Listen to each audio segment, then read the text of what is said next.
Live. Everywhere. On netrootsradio.com.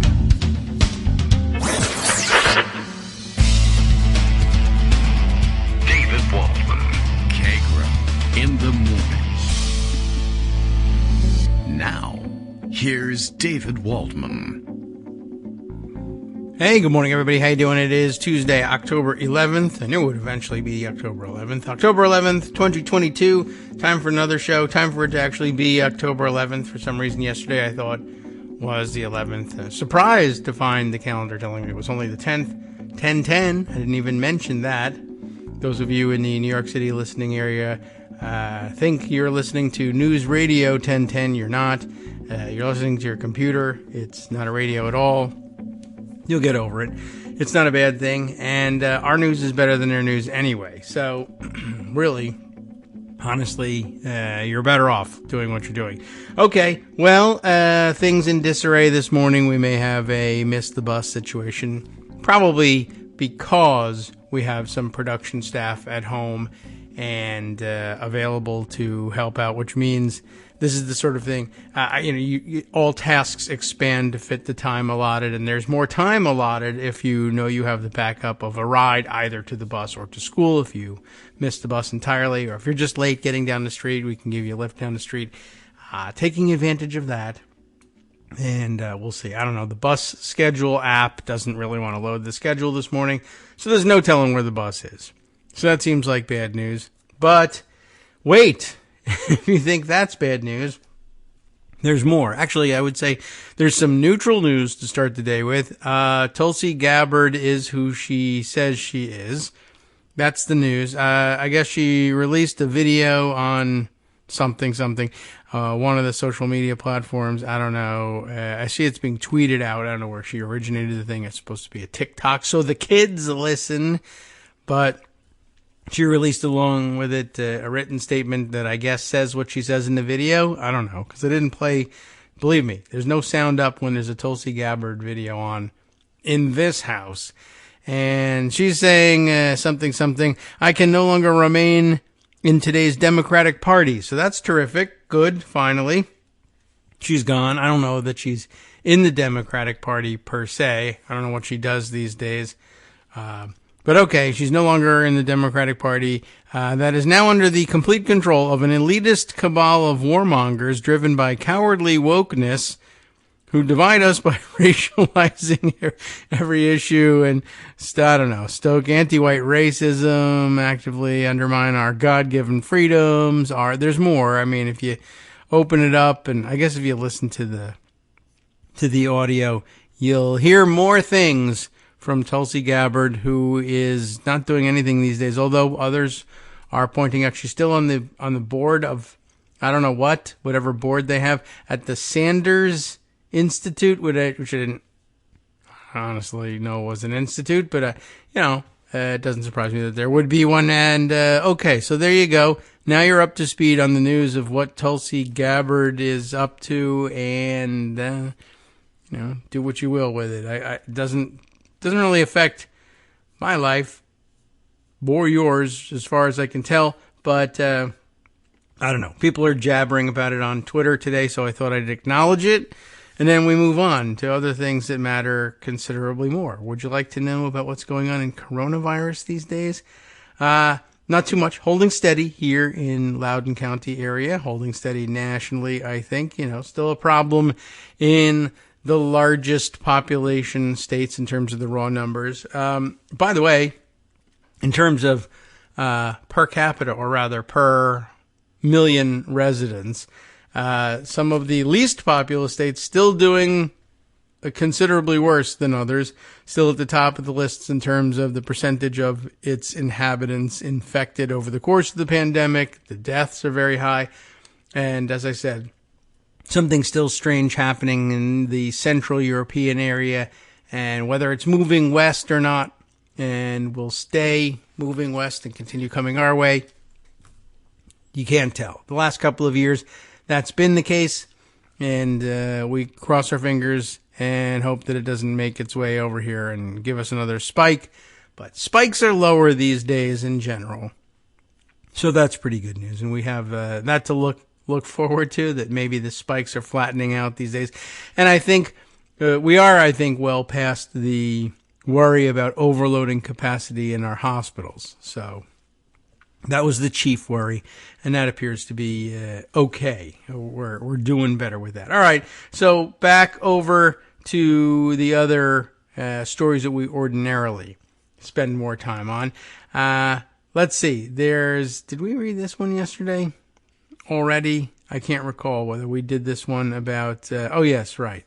Although I think this was an addition to the stories we had read yesterday. And then since then, like shortly after the show ended, we heard from The Guardian on the Trump Mar-a-Lago document situation. The basic premise of the story, I think, was known to us, but I think there's a little bit of additional detail thanks to Hugo Lowell, writing for The Guardian, who writes this story under the headline, Trump lawyer told to certify Mar-a-Lago document search she did not conduct. We knew already that Christina Bobb had certified the document search that she did not conduct, but we didn't know exactly why. She was walking down the street, it came to her in a vision, something like that, or was it, you should do this, and who told her? Was it Trump? Was it Evan Corcoran? Was it someone else? Christina Bobb told the Justice Department on Friday, because she had an interview with them, she voluntarily chose to speak with them.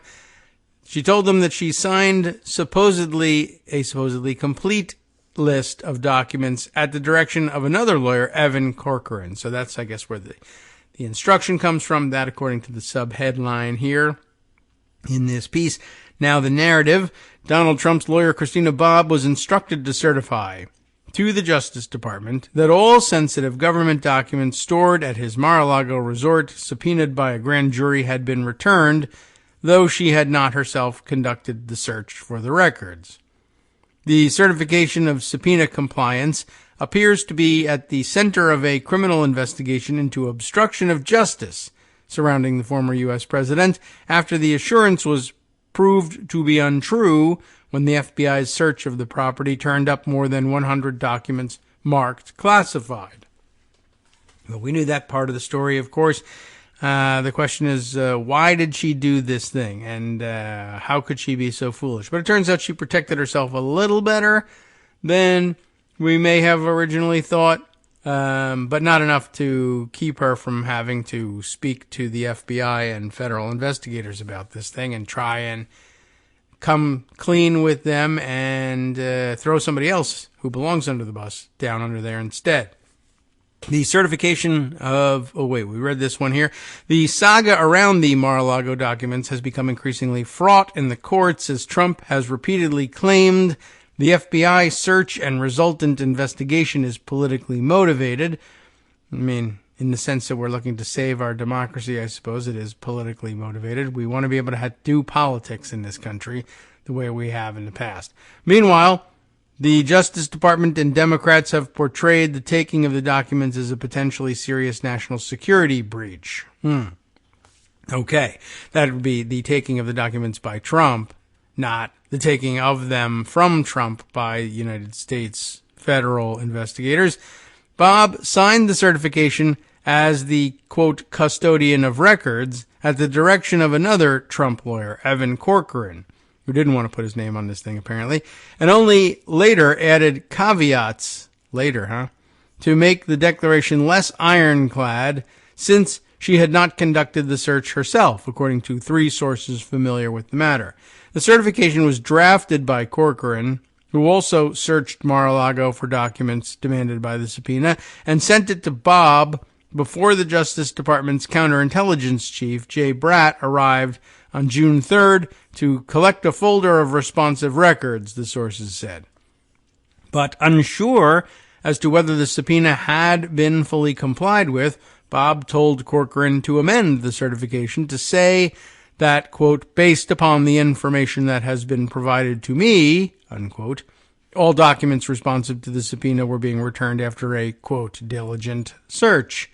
the sources said. It was not clear why Bob was willing to sign the declaration as required by the subpoena in lieu of testimony as the custodian of records when she never fulfilled such a role, the sources said, and appeared to know there was risk in attesting to a search she had not completed.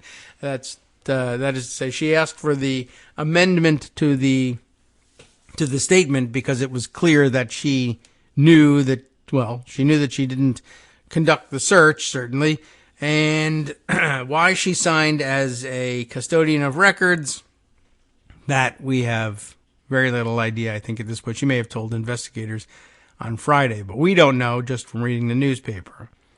And it was not clear also why Corcoran, who had been liaising with the Justice Department for weeks over government records at Mar-a-Lago, according to court filings, did not himself sign the certification, as well as whether he had asked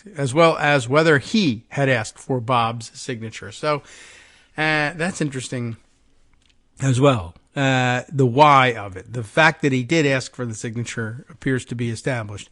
Bob testified to the Justice Department about the June 3rd episode on Friday, detailing Corcoran's role and additional contacts with Trump's in-house counsel Boris Epshteyn. He's still counted among the Trump lawyers, I guess.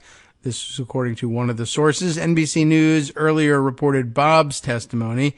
The circumstance surrounding the subpoena certification has become of special interest to the Justice Department as it conducts a criminal investigation into possible violations of the Espionage Act, now, of course, obstruction of justice and retention of government records. That issue for the obstruction line of inquiry, according to the partially redacted search warrant affidavit and recent court filings, it is whether the letter signed by Bob was willful misrepresentation, so Trump could hide other documents marked classified at Mar-a-Lago or elsewhere, I should add. Efforts were likely taken to obstruct the government's investigation, federal prosecutors alleged in an August court filing. But the previously unreported details behind the certification and accepted as sufficient by the Justice Department on June 3rd could change the dynamics of the obstruction investigation and minimize Bob's potential legal exposure if she was misinformed, former Justice Department officials said. The Justice Department appears to view Bob and Corcoran as witnesses instead of potential defendants, even if that can change without warning. In a motion to the U.S. Appeals Court for the 11th Circuit, prosecutors wrote that Trump's lawyers might be witnesses to relevant events. Corcoran did not respond to requests for comment. Bob and her criminal defense attorney also did not respond to requests for comment, though Bob has told associates since the FBI's search of the property on August 8th that the certification she signed was truthful, the sources said. Okay. As far as it goes, anyway. Bob is considered as in-house counsel on Trump's legal team, but was not involved in the Mar-a-Lago documents case in the run-up to the FBI search of the property, and signed the certification as the custodian of records in name only, the sources said. The distinction is important. In signing the statement as custodian rather than as a lawyer, Bob might not be subject to attorney-client privilege protections and thus could be able to speak more freely. So that might become interesting. Well, at least once we find out what the details of what she told the government. Anyway, and let's see. So we'll have to wait and see about that one. But that's I think that added a little bit of detail to what we had heard the other day. I wondered whether we would do well to back up to and see whether the piece I mentioned that was an opinion piece interpreting what was going on with the allegation that Trump was hoping to withhold the various classified documents that he had taken and who knows what else as hostages with which he hoped to pry loose documents about the Russia investigation. We didn't finish reading through the entirety of the second article that we were looking at, nor did we get a chance to look at Tom Sullivan's piece at Digby's Hullabaloo. which I think would add some additional interesting analysis and some framing of the situation. But I wonder, let me jump back to the ABC News story that we were reading, and we eventually hit the wall of the end of the show, but how far did we get? Did we get down to, oh yeah, right. So there was, we were just getting to the part about where Trump, while still in the White House, manages to get a hold of some of the documents that he now supposedly is trying to leverage out of the archives and from the FBI, documents about still looking for documents about the origins of the Russia investigation. Meanwhile, there's been a whole special counsel that was dedicated to investigating this, John Durham, and he's gotten essentially nowhere and has prosecuted nobody at all with respect to the actual, in a way that would lead anyone to conclude that the origins of the investigation are anything but standard. I mean, insofar as investigating a sitting president for espionage is standard. But, besides that, I mean, in other words, they found nothing, how shall we put it? They found some things that didn't pass muster, certainly, and things that they would recommend that the FBI do differently the next time they investigate a sitting president for espionage or a presidential candidate for colluding with foreign power, hostile foreign power, or any foreign power for that matter. They might do things differently, but there was nothing that led anyone to conclude that it was something that they could establish beyond a reasonable doubt, that there was anything politically motivated or otherwise biased against Donald Trump in initiating the investigation. But I think we left off yesterday. Had we read all of this? I know we had gotten near this point, but there was now the part of the story that I thought was most important out of this reporting was that at some point he gets a hold of some of these documents. What they prove or even tend to prove, I have no idea, because they were shown to John Solomon, and John Solomon has so far convinced no one of the importance of these documents. So, but he wanted to show these things to John Solomon, but they were classified. And now we run into Trump trying to actually exercise the best he can that imagined presidential power of being able to instantly declassify things on a whim if he wants to. And although he has given interviews indicating that it's his belief that just by thinking about declassifying something, it can be declassified. In this case, I guess he didn't even believe himself on that one and must have had documents prepared, and he signed them, documents purporting to declassify this information. However, as we've since learned, that doesn't actually do the trick in terms of declassification. There are a lot more stakeholders in classification out there who have a say in whether or not something actually becomes declassified for all legal purposes. And apparently they disagreed. And to date, even the proponents of this idea that these documents do something to somehow exonerate Trump won't claim that they've been fully declassified, despite his having signed this document. So let's pick up here in this section of the story. And again, we're reading from ABC News' story on Trump's last day in office. Why were sensitive documents allegedly in such disarray? By Mike Levine and Catherine Faulders. And so we learn, of course, that they are the main theme, I guess, of the piece is how disorganized all the paperwork was. Maybe a telling factor in terms of whether or not Trump actually believed he won the election. That is to say, no work was done in organizing papers for exiting the White House until the very last minute. And in fact, he doesn't even try to show these documents to John Solomon, the since discredited journalist, until January 19th, 2021, the last night that he's in the White House. So I don't know if we read this section or not, but it'll come to us as we read. All the documents is the name of this section. Trump formally issued his, quote, declassification memo regarding those documents around 7 p.m. Eastern Time on his last full day in office, January 19th, the same day Solomon allegedly met with him. Solomon says in this to someone ABC News, I had a brief interview with President Trump in which he told me unequivocally he had signed the order completing the, and then in brackets here, completing the something, right? They define that as declassification, and that I would be getting a set of the declassified documents to post online for the public. Solomon told ABC News in a statement this past week. Later that same day, I was allowed on 2 occasions to briefly review a stack of documents that I was told were the declassified documents. I wasn't allowed to keep the documents either time, but I was told I would get a full set later in the day. Okay. Shortly after 9 p.m. Eastern Time that day, Solomon appeared on Fox News and said he had, quote, been through all the documents at least one time now. So I did believe we mentioned this on whatever day it was that we were here. Oh, yeah, yesterday.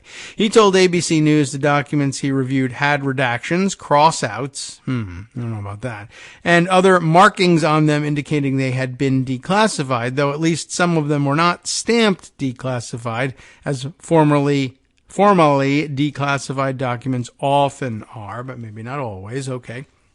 So clearly there's some question in his mind, but he has just been told by the person who is still at that time for a couple more hours, the sitting president of the United States, and they all imagined, and, I think we all thought, because it had been said during the George W. Bush era in particular, when they were making the claim that a president could declassify things instantly through sheer force of will, at the time, because that was what we should be going back and looking at this. Now that we're learning that even when a president says, I hereby declare, and signs a document to that effect, that this stuff is now declassified, and it's still not really declassified, and certainly has never been released to the public. I guess the statute of limitations has expired, but we should be going back and thinking about how does this work with respect to the excuses that let Dick Cheney off the hook for exposing Valerie Plame in her role as a clandestine CIA officer, except, I guess, like I said, statute of limitations has run on that. We now all accept apparently that George W. Bush is just a benign elderly gentleman painting pictures of his feet in the bathtub, and there's nothing to be done here.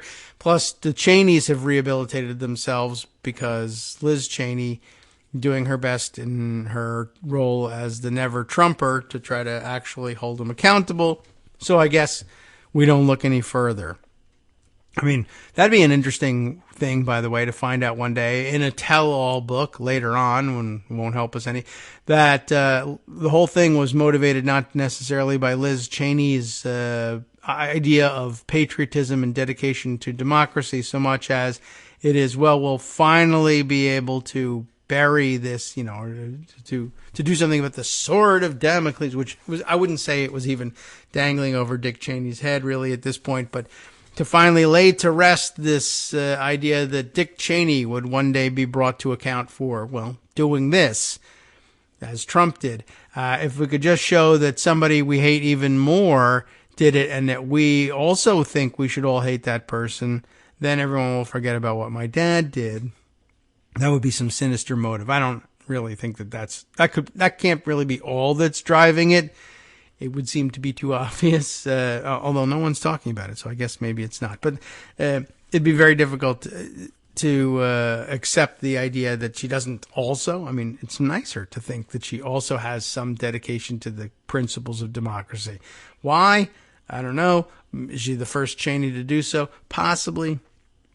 But maybe that actually argues in favor of that terrible theory. Anyway, nevertheless, as we were reading before, Solomon is at least a little bit concerned, like, hey, none of these things they don't all say they're declassified. Shouldn't they all? But I don't know. The president told me, he said he signed a document. I might even have seen the document he signed. I don't know. Nevertheless, on the same day Solomon met with Trump and reviewed the documents, the Justice Department and U.S. intelligence community were trying to get the documents back. It says in quotes here, from the White House, Solomon said in a subsequent interview on Fox Business Network. Several people at the White House were fearful that something was going to happen to the larger batch, so they took steps to get at least some of the documents to Solomon, he said in a separate interview on Newsmax TV last September. That night, a courier, or staffer he didn't know, delivered a package to his Washington, D.C. office with a small batch of the documents in it, he told ABC News. The envelope carrying the documents had the Justice Department insignia on it, he said. That doesn't necessarily indicate that it comes from the Justice Department, but what can I tell you? Meadows did not respond to questions from ABC News. The Justice Department also declined to comment for the article. Next up, and we'll get to this, I guess, after the break, but maybe we'll tease you with it a little bit right now. The section, Bombshell Revelations, ? So let's find out whether they're revelations at all, much less bombshells. Just before his Fox News appearance on the night of January 19th, 2021, Solomon published a piece online revealing the, quote, first Trump declassified Russia document, which he told ABC News came in the package that he received. So, very exciting news for him. I'm sure he thinks he's breaking an exclusive. Let's see what it says about it. The document was an FBI report detailing 2 September 2017 interviews with Christopher Steele, the former British spy whose, quote, dossier, much of it since debunked, they say, I don't know about that, was used to separately convince 4 federal judges that the FBI should be allowed to eavesdrop on a former Trump campaign advisor. There are some bombshell revelations, Solomon said of the FBI report on Fox News. Hi, everybody. It's me, David. Let's change things up from the old fundraising pitch for just a minute and talk instead about how you can be a part of our show. If you've got a smartphone or any other electronic recording device, why not sit down and record a segment for us? Read us an important article and give us your take. Read one of your own original essays, or even just give us your commentary on something you'd like to share that's important to you. Then send the file to me at kagrox@gmail.com, and I'll try and work it into the show. Short segments, a few minutes in length, are easiest to fit in. And of course, I can't always guarantee that I'll be able to play everything, but if you've ever shouted at your radio or TV about something you wish was being covered, here's your chance to change that. Make the show your own. Send your submissions to me at kagrox@gmail.com.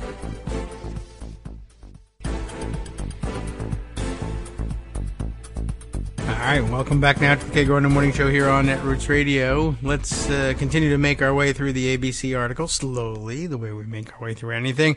John Solomon, we've learned on January 19th, 2021, goes on conservative TV and Fox TV, same thing basically, and says that there are bombshell revelations in a package of documents delivered to his office, which he claims he was told by the White House had been declassified, and yet none of these things have been thoroughly documented as declassified or released to the public, which, if they were in fact declassified, we might have expected to see at some point.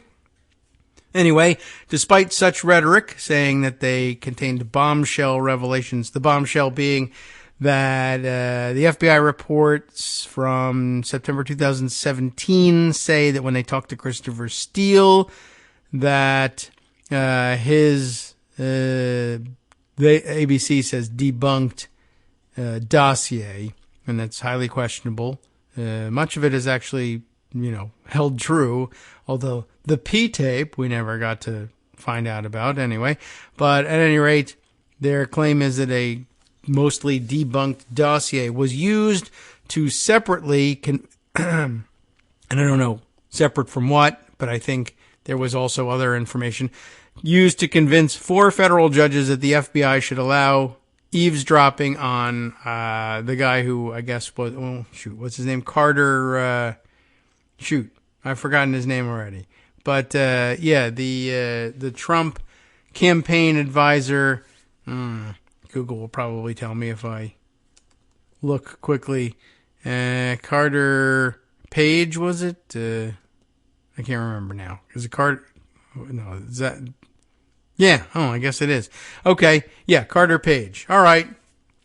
Good. It came out of my brain as I was typing it. My fingers remembered who the guy's name was. Anyway, Solomon says, bombshell revelations, but despite such rhetoric, it's unclear how much new information the documents could actually reveal about any FBI missteps or alleged bias in 2016.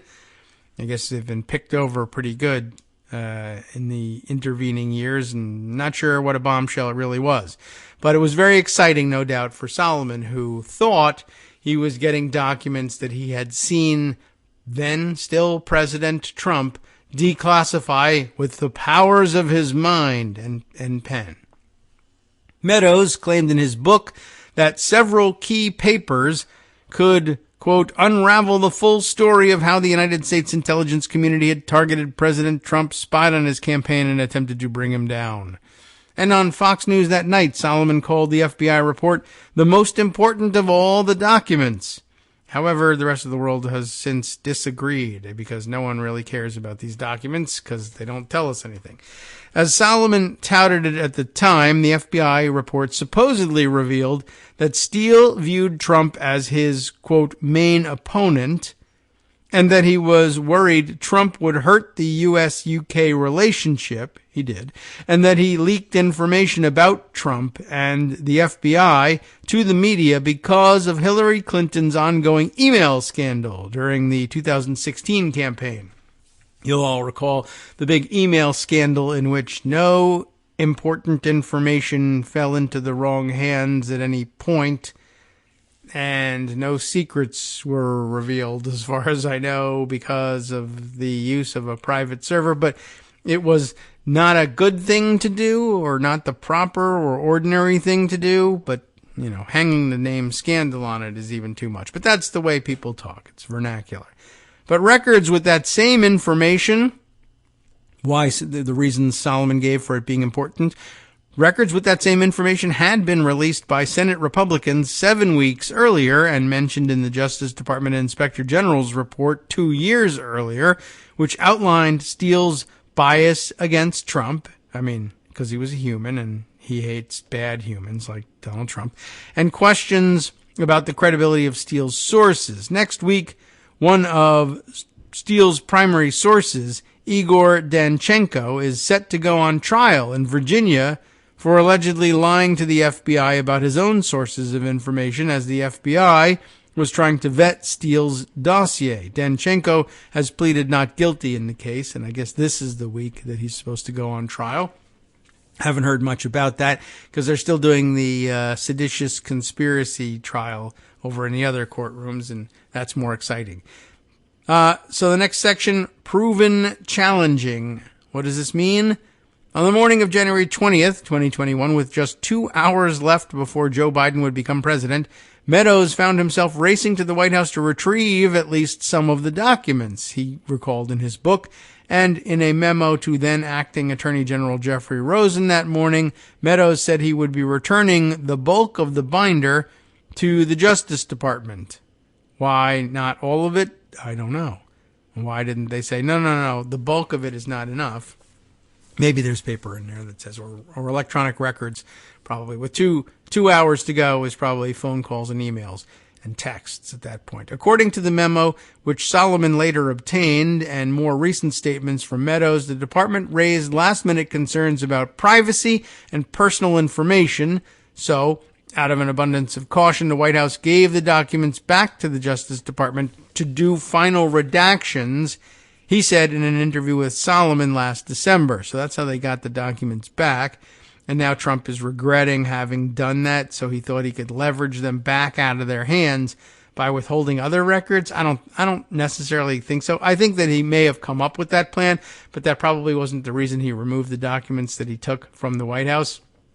That's just a mix of I'm dumb and I don't understand the difference between personality and things that I have in my possession that might not actually belong to me, and avarice and greed, thinking I can sell some of these things. Plus, I'm sure to some extent, yes, Maggie Haberman's right, love of tchotchkes.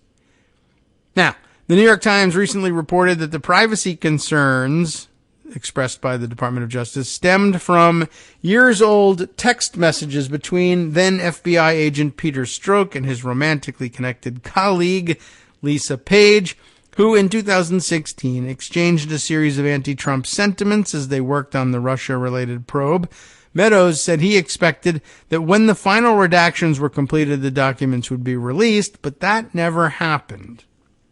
Now remember, all that they were interested in there was using those texts to discredit Strzok and Page so that they could say, all the information that they turned up about collusion with Russia and the reasons why Carter Page was surveilled, et cetera, are all suspect because, after all, these two were having an affair and something, and that didn't really have anything to do with it. But also they were biased against Trump, and that allegation, too, has already been made. So I'm not certain what they thought this other document, was going to reveal, once redacted, certainly, that other information hadn't already revealed.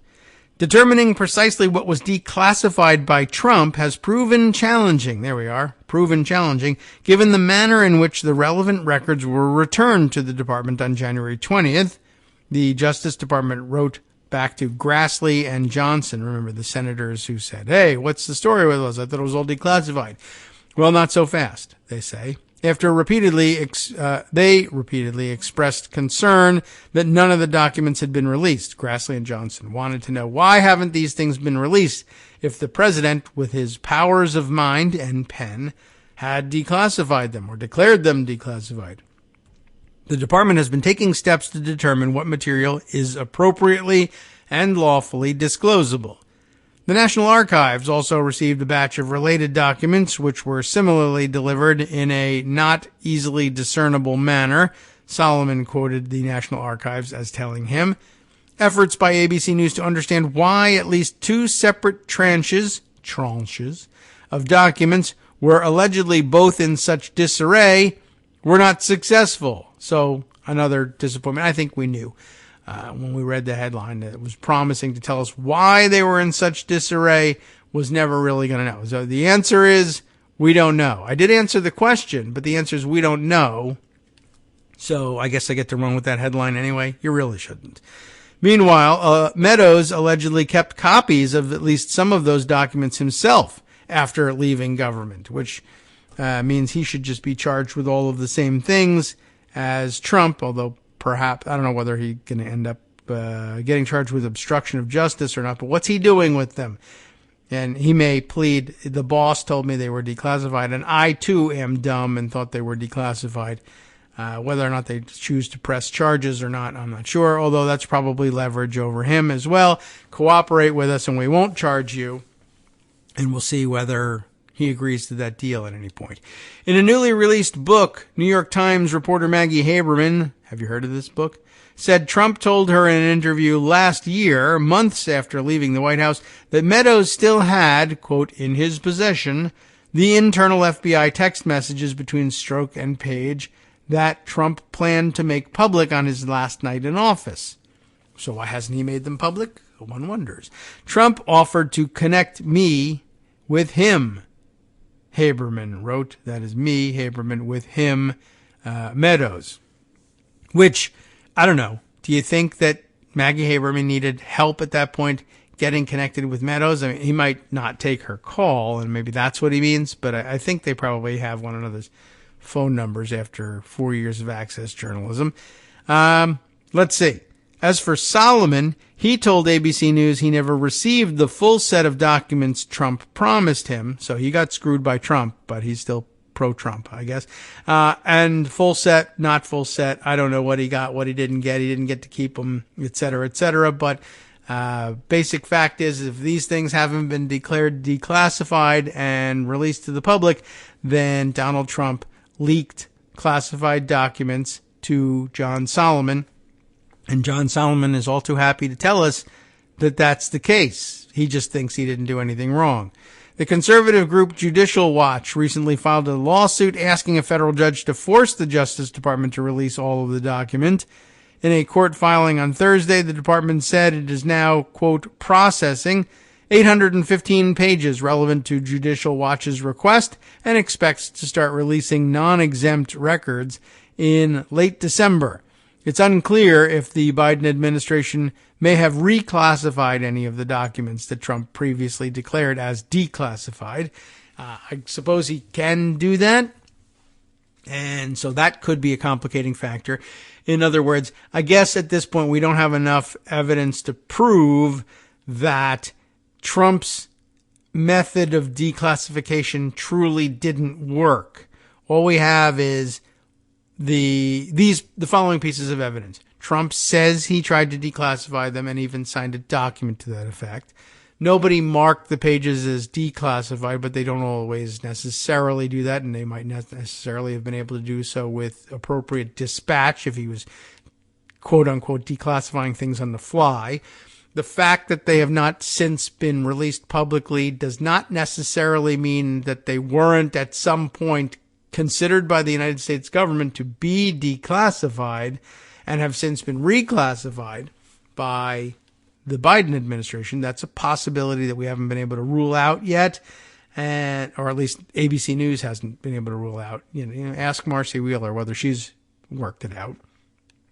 And we also just don't know whether it was Trump's declassification was just plain ineffective or whether it's been undone in the days since. But in the balance is the question of whether or not Mark Meadows has classified information in his possession against authorizations, and whether or not John Solomon is implicated in all of this as well for having received and described in his writing still classified documents. Let's find out. Next section, a records dispute? ? In June, Trump announced he had designated Solomon and a former Trump administration official, Kash Patel, as his official representatives to the National Archives. Of course, Christina Bobb added herself to that roster at some point by signing the declaration that Evan Corcoran handed her as records custodian. She isn't one, but she signed saying she is. And that may be a problem in its own right. I don't know if anybody plans on charging her with that or if that's even chargeable, but it ain't right. By then, a federal grand jury was already weeks into its investigation of Trump's alleged refusal to return sensitive government documents to the National Archives and his alleged mishandling of national security documents at Mar-a-Lago. When the FBI then sought approval from a judge to raid Mar-a-Lago, it noted, among many other things, that Patel publicly claimed Trump had already declassified the materials at issue.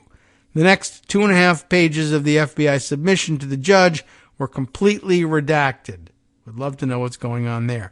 In a recent interview on Fox News, Trump made a series of widely disputed claims about a president's authority to declassify information.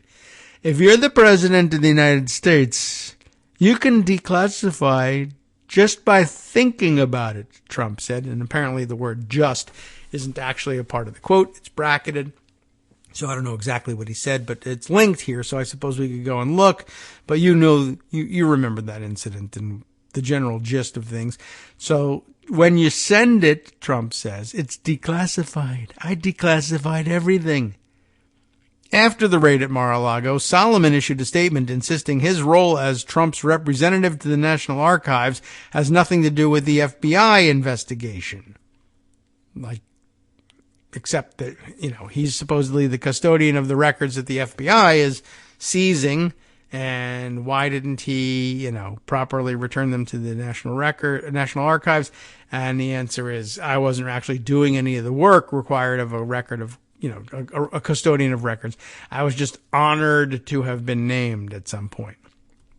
He was acting, quote, as a reporter in an effort to resolve the question of what happened to the Russia probe documents that former President Trump declassified, but which were never released, he said.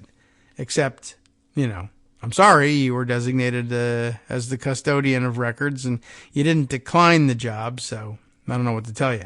Solomon has denounced the FBI investigation as the criminalization of a records dispute to which he was a party, and apparently it involved classified documents, which raises a felony issue, and you're the one who's the custodian of these things, and it somehow doesn't involve you. I don't know how well that works out for you, except insofar as there's such larger fish to fry, you might be, left aside at this point and just used as a witness more than anything else. According to the Justice Department, we're finally at the end here, hundreds of documents marked classified, including many marked top secret, were kept in unsecure locations at Mar-a-Lago after Trump left office. And a federal appeals court recently noted that with respect to documents found during the raid, Trump has offered, quote, no evidence that any of these records were declassified. Apparently there's a document somewhere that says that some of the documents, whether they're the ones at Mar-a-Lago or not, I don't know, were declassified, but everybody else who has anything to say about classification says no. And the, one of the pieces of evidence that might help in all of this is if any of them were publicly released, and that's been a no too. So I don't know why. I don't know. He's crazy, and that's basically it. So let me go over here, though, to Hullabaloo, Digby's place, where Tom Sullivan wrote on this situation and maybe added a little color to it. Trump held documents hostage? ? He wrote on October 8th, he wanted to cut a deal for Russia investigation records, is the allegation made in the subheader. That seems like the more important point in all of this, but all details matter eventually when you're putting these cases together. Tom says when the National Archives and Records Administration approached TFG Trump in September last year to return records he removed from the White House, he offered a trade. So does he actually make that offer? He would exchange them for others he thought would prove Russia was the hoax he'd always claimed. Donald Trump was holding the trove of stolen documents hostage, Maggie Haberman and Michael Schmidt reveal this morning. That was last week in the New York Times. We read the story yesterday. He cites the portion that reads, Mr. Trump, still determined to show he had been wronged by the FBI investigation into his campaign's ties to Russia, was angry with the National Archives and Records Administration for its unwillingness to hand over a batch of sensitive documents that he thought proved his claims. And he's not real clear on what proof means in this case. So I don't know.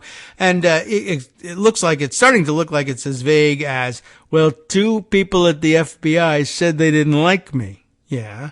So, therefore, all the things that the FBI did were wrong and bad. Well, no, not really. I mean, maybe at best the things these 2 did were wrong and bad, but they've actually investigated that and found, well, they were biased against you, but to the extent that there are rules about what they can and can't investigate about you, all those rules appear to mostly have been followed. So, not sure what to tell you. But I told you that they did something bad, and you agree that the thing that they did was bad, so why isn't everything that they do bad? What about you? I mean, just as by way of example, I don't have to what about this thing. The answer is, that's not the way it works. Bad things are bad, and okay things are okay. And sometimes people do things that are okay, and sometimes people do things that are bad. And there's very few people as bad as you where it's a good idea to generally assume that everything you do is bad, just because experience has taught you that's the case. Whereas with these 2, well, they did something that was meh. Not, you would expect better of FBI agents, but it just doesn't, it certainly doesn't reach the level of things that you do, for instance, but not that that matters. The point is they do good things, okay things, bad things. You'll need more. You'll need to show that more of what they did was bad. And if you can, I guess, get to the point where you can prove that more of the things that they did as FBI officers were bad than good, then you'd have something. But this doesn't do it. Anyway, in exchange for the documents, and I guess it's the love letters and texts in between the 2 of them, and the bashing of Trump that he's looking for. In exchange for those documents, Trump told advisors he would return to the National Archives the boxes of material he had taken to Mar-a-Lago.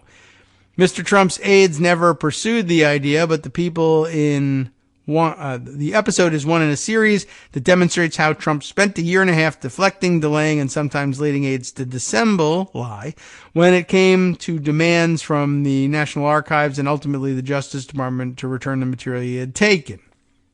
Now, Tom commenting on this again. Trump's habit of taking documents back to his White House bedroom began early in his tenure and was known to NARA officials, including Gary Stern, the agency's top lawyer. Trump had perhaps 24 boxes of presidential records stored in the residence as his term expired. Dissemble, deny, and delay were how Trump instructed aides to deal with NARA. Some of the boxes, Trump told some aides, he held only newspaper clippings and personal items. He told others they held dirty laundry, which for a year and a half. Like, why not get that washed? By late October or early November, as Stern messaged with Trump lawyer Alex Cannon about reclaiming the boxes, Trump proposed a swap. And this, I guess, also taken from the Times story that we read yesterday. It was around the same time that Mr. Trump floated the idea of offering a deal to return the boxes in exchange for documents he believed would expose the Russia investigation as a hoax cooked up by the FBI. Trump did not appear to know specifically what he thought the archives had, only that there were items he wanted. They have to make great deals for things that you don't know if they exist. Mr. Trump's aides, recognizing that such a swap would be a non-starter since the government had a clear right to the material Trump had taken from the White House and the Russia-related documents held by the archives remained marked as classified, never acted on the idea. A spokesman for Trump did not respond to a request for comment. A representative for the archives didn't respect. Okay, that we don't need to know. Only after examining the 15 boxes retrieved from Mar-a-Lago in January did NARA realize they contained classified materials. They removed them quickly to a secured area for further review. NARA notified the DOJ that restricted documents had been mishandled. The Times did not report what Trumpish dirty laundry, if any, was ever found. The second tranche of documents was turned over in June, and a third set retrieved when the FBI searched Mar-a-Lago in August and turned up more classified, top-secret, and ultra-sensitive documents. These and others still accounted for are part of an investigation into Trump, for which the former president may still face criminal charges for obstruction, if not worse. Since last winter, Trump tried, and in one case succeeded, multiple times to pressure his attorneys to certify that he had returned all the records he'd taken, yet documents associated with dozens of empty folders marked classified remain missing. The Department of Justice suspects Trump may still have them. Few speculate aloud that he may have transferred them to a third party as some other sort of Trump deal. The Times report floats the possibility that Trump simply might be holding back documents he considers, quote, mine, or as would be correctly, his, or that he's keeping them in reserve as leverage to exchange for others he thinks will benefit him more. Nothing works that way. This is petulant child behavior from a 76-year-old career criminal who once had his finger on the nuclear button and who hopes to again in 2025. No one except the deluded would trust Donald Trump as far as they can throw him. Good luck with that, he says. He retains a devoted following of cultists and groupies who believe he's God's chosen one who all but walks on water. And that would be an amazing thing to see. Just seeing him walk at all would be fairly amazing. On water, well, golly, that'd be, well, I'm sure you'd have to say miraculous. And that's what he's going for here. All right, let's see. There's a couple of other things that we can add to all this. Oh, I've been holding on to this for a little while, and it's, I guess, still relevant. Did I read, I read in passing on Twitter, like a hint someone was dropping somewhere along the line that had Herschel Walker acknowledged, well, I don't know if he acknowledged paying for the first abortion with which he was charged, but did a second one come to light? I saw something that would seem to indicate that, but I didn't bother putting it aside. One is enough for our purposes here, whatever they may be. And, well, anyway, I read this interesting comment from Will Bunch the other day. I guess this was the end of last week. where he noted the amazing coincidence, in his view, and I think he's right, the Herschel Walker revelations came exactly 5 years to the day after a similar scandal involving an abortion and pro-life, in quotes, Pennsylvania Republican Congressman Tim Murphy, who immediately resigned. And just saying, times have changed since then. Yeah, there's nothing for Herschel Walker to resign from, but I guess he could drop out of the race or do something like that. But, since he doesn't actually hold any position, there's nothing for him to resign from. But just an interesting note. That used to be the sort of thing that ordinary Republicans would shy away from and bow out of races for. But, they've since learned not to do that. Donald Trump has taught them deny, deny, deny. Even Eric Greitens, who actually made the mistake of resigning and I guess presumably thereby accepting responsibility for things, just says, now screw that, I should be elected again. And it's slightly different. I mean, I guess you could say if the people of the state elect you again, it's on them. But they will do such dumb things. That's always a possibility with Republicans. More so now than ever before, I would say. Let's see, other things that I had put aside. And, maybe we'll take a look at this one after the break, because the break's coming up. But some more discussion of the ongoing cases, this time from Steve Vladeck, who's always worth checking in with.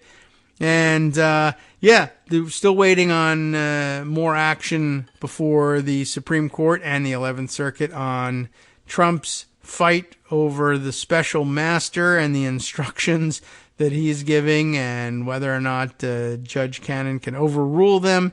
So lots happening in the courts and elsewhere. We'll be right back. Oh, I've already missed starting the 1 minute break music, so I have to get more disciplined with that.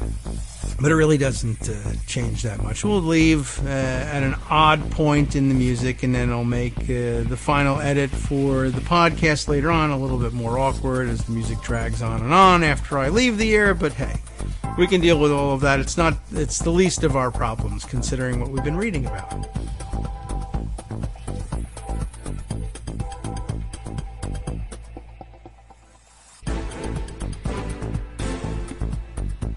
All right, welcome back now to the Kagro in the Morning Show here on Netroots Radio. Here's a thought. Some just happened to see being answered on Twitter, but Armando commenting a couple of hours ago now, it's old news, breaking old news, that having seen the Tulsi Gabbard video, comments, and this is interesting. It's a good point. Bad move, he says, in announcing that you're leaving the Democratic Party. It makes her less attractive to Fox if you can't say you're a Democrat. That's an interesting observation, although I will point out that Fox does have a long history of simply saying people are Democrats when they needed to, whether or not they really were or ever had been. And this is actually a long history, a documented history. I remember I don't know how much they've been doing it lately, but I don't know. I'm going to guess something like 10 plus years ago at this point. I think I actually did a story at the time on the front page of Daily Kos of just of documenting that history, that when Fox would find a Republican in trouble in the news, they would very often simply mislabel that Republican as a Democrat and run the story. We've got to run the story, although why they didn't just bury the story, I don't know. Maybe now they just don't do that anymore. They don't bother with it, and they just forget the hypocrisy, just don't run the story. But they used to just change your designation to D so that it looked like Democrats were the ones in trouble all the time. So, I don't know. I guess if they needed Tulsi Gabbard to be on, they could just label her a D, and she either would agree to it or have no idea or whatever. Anyway. But it is an interesting observation that it could, in fact, make her less attractive as a Fox News guest. All right. What was Steve Vladeck going on about that I was looking at before? It's always worth checking in with Steve, even if we are a couple of days late here. This was from October 4th, so fully, a week or more ago. Let's see. Having fully digested Trump's emergency application to SCOTUS, about the special master, etc. Here's a quick thread on he's really asking for, why it's not entirely laughable, and why I nevertheless think that it's both, one, doomed to fail, we all like to think so, and two, unlikely to accomplish much even if it succeeds. That's the hallmark of Trump Supreme Court litigation. By rights, it should have no chance in hell, but it's not entirely laughable because it might become the state of the law as soon as 5 robes, 6 if you can get them, just say, well, for the sake of protecting Trump, we will say, it doesn't matter how dumb we look, we're going to rule in his favor, maybe with reasons, maybe not. And, it's interesting that we all think, well, we'll end up looking dumb if we say that this has no chance in hell and no basis in law, but it becomes Supreme Court precedent. We'll look like we can't predict what this Supreme Court is going to do, but they're not acting on the basis of law. So, like we should be able to say, well, you can't hold it against us. We're lawyers analyzing the state of the law. And according to that, this thing has no chance in hell. But as political analysts, we should be able to say, well, they don't care about that. They only care about the politics of it. So they might say this, but it feels weird to say that they may say this because it has no basis in law. And I don't want to give them grounds for, I don't want to legitimize what they're about to do by saying that this is something they can do. It's really something they can't do. But physically, they can write this and say this is the way the law is going to be from here on in. And I have to acknowledge that just to be a good pundit, to show you what might actually happen. But you shouldn't take the fact that I'm predicting it as evidence that it's within bounds if they do it. But that's a delicate line to walk, and it doesn't work particularly well. Anyway, so what does Steve Vladeck have to say here? In short, Trump is asking, and we're late to this party, but Greg mentioned it yesterday, I think. Trump is asking SCOTUS to vacate part of the 11th Circuit's stay in the Mar-a-Lago case. In essence, he's arguing that the 100-plus classified documents at issue should be part of the pile before Judge Dearie, the special master, and that under the 11th Circuit's stay, they're not. Critically, he's not arguing that the 11th Circuit was wrong to stay that part of Cannon's order that enjoined DOJ from using those documents, the investigative part of the use of these documents. So, the relief he's seeking wouldn't stop DOJ from continuing to do whatever it's doing. It would just also add them to the Dearie mess. Why? Not really sure. But okay, to get there, the brief tries to thread a very fine needle, arguing that although the injunction was properly before the 11th Circuit, that's Judge Cannon's injunction against DOJ using the documents to conduct its investigation, though not blocking them from doing blocking their criminal investigation, but not necessarily blocking their counterintelligence investigation. Anyway, although the injunction was properly before the 11th Circuit, the rest of the order from Cannon was not. So Dearie shouldn't be affected. This gets into the messy doctrine of pendant appellate jurisdiction, and that is kind of messy. Short course on pendant jurisdiction, he says, at pre-final stages of litigation, that would be when appeals are taken before we're at the final stage. We haven't, come to a verdict in the trial. So, at pre-final stages of litigation, which he refers to here as interlocutory stages, appeals are generally disfavored, limited to specific issues rather than the whole case. In other words, as you're either trying a case or even if you're appealing a case, and there hasn't yet been a decision made at trial or anything like that, or, whether it's appeals or whatever, there are interlocutory motions and appeals and things that can be, that can come up. Usually it happens on the grounds of evidence. the trial hasn't started yet, or even if it has begun, there's some emergency issue that needs to be settled. The judge has admitted or refused to admit some piece of evidence that's so critical to the proper conduct of the trial that an appeals court will accept an immediate appeal on the question of whether or not this piece of evidence should or shouldn't be excluded, or should or shouldn't be admitted, or I guess that's the same way of saying the same problem twice. But anyway, if you just feel, so it's discouraged, and they usually say, no, complete the trial. And if you think the outcome of the trial is wrong and would have changed if the proper decision had been made in the first place about the evidence, you appeal. That's the process we afford to you. But sometimes there's something so central, or there's a decision that's so egregious that's been made that or some other reason that an appeals court would say, all right, for the limited purposes of setting this issue straight so that you can go back and have a trial in the first instance that's correctly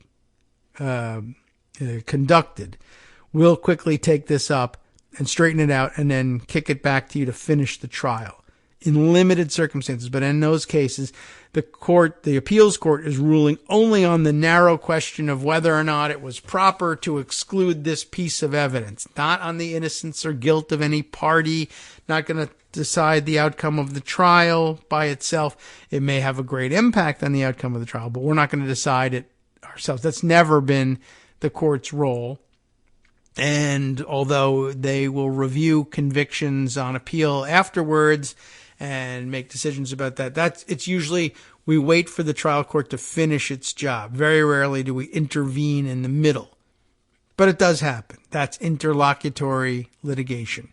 So at that point, appeals are generally disfavored, as he says, limited to specific issues rather than the whole case. The question is whether the rest of Cannon's order is intertwined with the injunction or not. Sometimes you have a case where everything is so tied up together that there's just really no way to address this very urgent issue, which would ordinarily merit interlocutory appeal.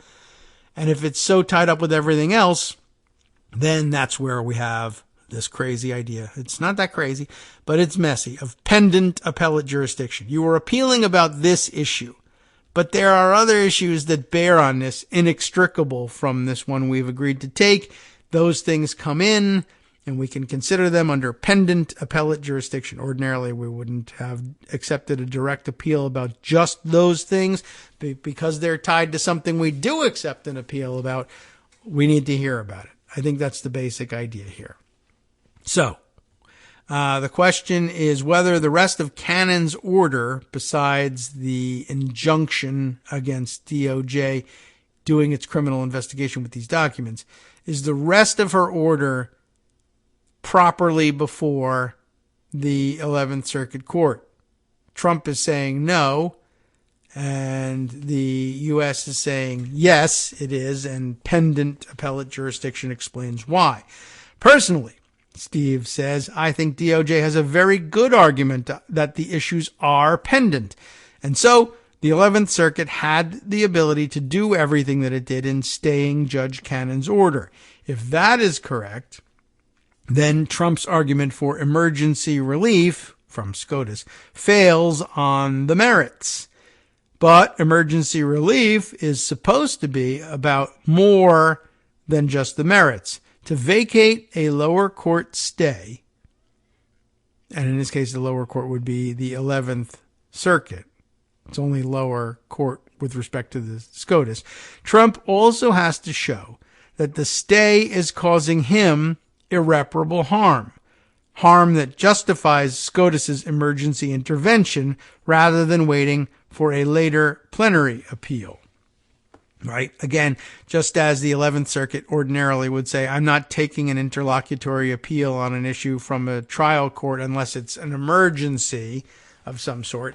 SCOTUS says the same thing. I'm not going to take an appeal of the 11th Circuit at this point until, one, a trial is concluded, the trial has been, or the verdict in the trial has been appealed, and the appeal has been completed. Then you come to the Supreme Court, not ordinarily in the normal course of things, interlocutory appeals in the middle of all this, particularly not a second one before the trial has even been conducted. All right. And this, he continues, is what's most conspicuously absent from Trump's application. Any argument about how the stay by itself is harming Trump in a way that can't be ameliorated later. Without meeting that criteria, Trump can't make out the procedural case for the relief he's seeking. In other words, you're supposed to tell the Supreme Court, I need you to reverse the already interlocutory appeal taken up by the 11th Circuit and who issued this stay against Cannon's complete, I guess, the entirety of her order. I don't know. I'm not even certain exactly at this point what we're talking about, but I am certain that it would be interlocutory in nature for the Supreme Court to intervene at this point. And so in order to do that, you're supposed to convince them that there are extraordinary circumstances involved here. They say, well, the reason that you can intervene is because of the extraordinary circumstances. And if the court were to ask, and we're not certain that they will, but there's still 3 members of the court who could be depended upon to ask, what are the extraordinary circumstances? Why is it that you feel that we have to take the case now? That irreparable harm will be done to you. What harm are you talking about? At this point, that the brief says nothing. It just says there would be. There just would. And that should be enough to have him lose. But because of the nature of the court these days, we have to ponder, what if they just say, well, we don't really care about the rules anymore. What do you want, Mr. Trump? This stuff is just not present anywhere in his pleadings. So Steve continues here. To be sure, the Supreme Court in recent years hasn't always been consistent, let's say, in its analysis of irreparable harm in ruling on emergency applications. But here, it provides an easy and obvious off-ramp to dodge what is a non-frivolous dispute over pendant jurisdiction. So, my best guess is, and again, just to clear that up, all right, what he means here is the Supreme Court could simply say, well, look, there's still a question over whether or not the 11th Circuit truly had pendant jurisdiction over what it issued a stay on. Have your trial, have your appeal, and you can even have an appeal on, well, the stay was never properly handled. We have a claim that says it should never have been handled on an interlocutory basis, maybe, or I don't even know. Maybe he's the one that says that it should have been. But I've lost track of that procedural posture there. But what he's saying, what Steve Vladeck is saying, is there was never really any claim made, even in the arguments to the 11th Circuit about the stay, as to why they shouldn't issue it and what the irreparable harm would be to Trump if they did. And now that they're appealing to the SCOTUS, they still haven't made that argument. And so it would be a very easy thing. The easiest thing for the Supreme Court to do is to say, well, no, we won't take this thing because you haven't made any argument as to why we should have it. And there's still a pretty good argument for just saying, well, why don't we let the 11th Circuit deal with the pendant jurisdiction question, see how they do with it. If they do a crappy job with it and we want to reverse them later, we will, which would repair the harm that you said. There's nothing, no argument made. There's no offer of a crutch for us to say, well, we think, for instance, the irreparable harm is to his reputation. I mean, that would be laughable at this point, but the harm to President Trump, former President Trump's reputation, just knowing that there was this issue of pendant jurisdiction, like all the MAGA people are like, yeah, pendant jurisdiction, that's crazy. They don't know what it is. There's no argument made. They don't even try. So the easiest thing to do for the court would be just, you didn't even try. You have to come back and then finish your trial, finish your appeal, and then come to us. There's nothing that we can do now that we couldn't also do then. So, but like they said, Steve's got to say, to be sure, recently the Supreme Court has been doing some dumb things that don't make any sense. Would they do something dumb that doesn't make any sense now? They might. So, My best guess, all he can offer, is that the court will deny the application, although some justices may write separately. 2 last points on what to take away from this filing. First, what Trump is asking for is very modest, believe it or not, in the first place. Even if he wins, it won't stop the DOJ from doing anything. So why bother? Another great reason for SCOTUS to say, what are you bothering us with it? Not only is there no irreparable harm, but it does, the DOJ doesn't even change direction at this point. Second, this is what good lawyers who are stuck do to appease bad clients. That's why we're here. The jurisdictional argument is narrow, technical, and non-frivolous. It's a way of filing something in the Supreme Court without going all the way to crazy town, I guess, or acting unethically. The point reinforces the big takeaway, that point does. This is a very specific and narrow request by Trump, the merits of which turn on a technical jurisdictional question, but which runs into fatal procedural obstacles long before that. It's not laughable, but only because it's small, although I would add only because there are 5 crazies to be had on the Supreme Court. And depending on how crazy they feel that day, we might find that the rules about what it takes to get an interlocutory appeal all the way to the Supreme Court don't matter anymore if they just feel like doing something different. But okay. His coda to all this, yes, the filing goes to Justice Thomas as circuit justice, I guess because it's happening in the 11th Circuit, and he's responsible for what's happening there. And in the first blush look at, for the court on should we recommend that we take this emergency appeal or not, they'll turn to Thomas, believe it or not, and ask him, what do you think? But for as cynical as I know many people have become, I don't see a universe, he says, in which he grants it by himself rather than allowing the full court to resolve it. And even if he does, the full court can overrule him. So there you go. Just bringing you up to speed on the really complex and annoying issues still wrapped up in all of this litigation. But it's confusing to be sure. But I thought I'd share it with you because, I don't know, there it is. All right. How about something entirely different for the rest of the segment here? And then we'll see whether we can arrange to hear from Joan. I mean, Skype is open. It seems to be functioning. It's a Tuesday that might feel like a Monday because yesterday was a holiday, whatever you might choose to call it.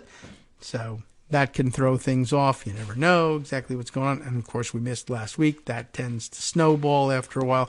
But anyway, let's see. I thought I'd share this story with you. This one came to me by way of algorithm, as almost everything comes to us these days, whether we realize it or not. In this case, the algorithm being that of Pocket, which occasionally recommends stories. I'm not certain how their algorithm works because it doesn't frequently make it on the air when they're recommended by Pocket. But this one I thought was of interest, generally speaking, not hot topic, current event, Trump in court level thing, but important nonetheless. From BuzzFeed News, from Ade Onibada, who writes, how they have little sections of their publication that they make up, and they're sometimes transitory. Influencer economy. All right, what's going on here? This, I think, is interesting.